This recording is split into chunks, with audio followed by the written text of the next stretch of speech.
চলার পথে মানুষের জীবনে মানুষকে অনেক রকম সমস্যার মুখোমুখি করতে হয়। তা বলে আমরা কি করব? আমরা কি থেমে যাব, না আমাদের পথ চলা থামিয়ে দেব? অনেকেরই এরকম ভাবনা বা প্রশ্ন মনের মধ্যে থেকেই থাকে যে আমরা চলার পথে প্রবলেমের মুখোমুখি হলে ঠিক সলিউশন কি করব। আমি একটা উদাহরণ দিয়েই বলি। অনেকের জীবনে এরকম হয়, অনেক কিছু প্রবলেমের সলিউশন বার করলেও বাজে থট আসা মাথার মধ্যে বন্ধ হয় না। এমন কিছু কিছু ভাবনা যেগুলোকে আপনাদের থামিয়ে দিতে চায়। তাহলে সলিউশন একটাই, যে আমাদের থামলে হবে না। আমাদের পরিস্থিতি যাই হোক না কেন, আমাদের চলতে হবে, হাঁটতে হবে, আমাদের বাড়িতে আমাদের পৌঁছাতে হবে। আমরা রাস্তায় বেরিয়েছি, হয়তো প্রবলেমে পড়েছি, গাড়ি খারাপ বা রাস্তা খারাপ, আমরা কি রাস্তাতেই থাকবো এটা ভেবে নিই? কখনোই তো ভাবি না। আমরা ভাবি আমাদের কিভাবে আমাদের বাড়ি পৌঁছাতে হবে। আমাদের লক্ষ্য একটাই হওয়া উচিত, ঈশ্বর।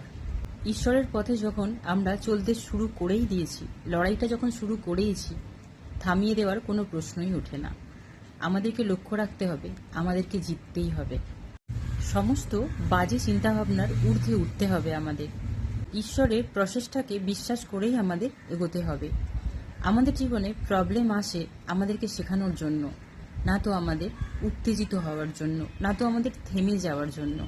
মনের মধ্যে প্রেম ভাব, ঈশ্বরের উপর পূর্ণ সমর্পণ আর পরিস্থিতিকে অ্যাকসেপ্ট করেই আপনারা এগিয়ে চলুন।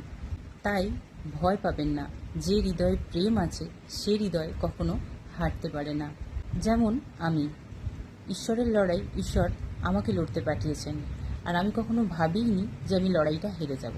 কারণ আমি সব সময় মনে করি আমার সাথে ঈশ্বর আছেন, আর সত্যিই আছেন। তাই আমি লড়াইটা জিতে যাব। আমি একাই সকলের উপর ভারী পড়ে যাব, এটা আমি জানি। কারণ আমার মধ্যে প্রেম বর্তমান।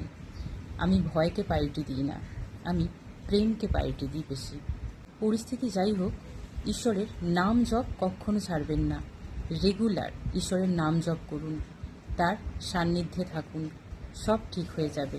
তিনি আপনাদের রাস্তা দেখাবেন। আমি যে গানটা এই মুহূর্তে গাইছি সেটা একটু আপনারা শুনবেন আর মনে রাখবেন। সংকোচের বিহবলতা নিজের অপমান, সংকটের কল্পনাতে হইও না ম্রিয়মানা।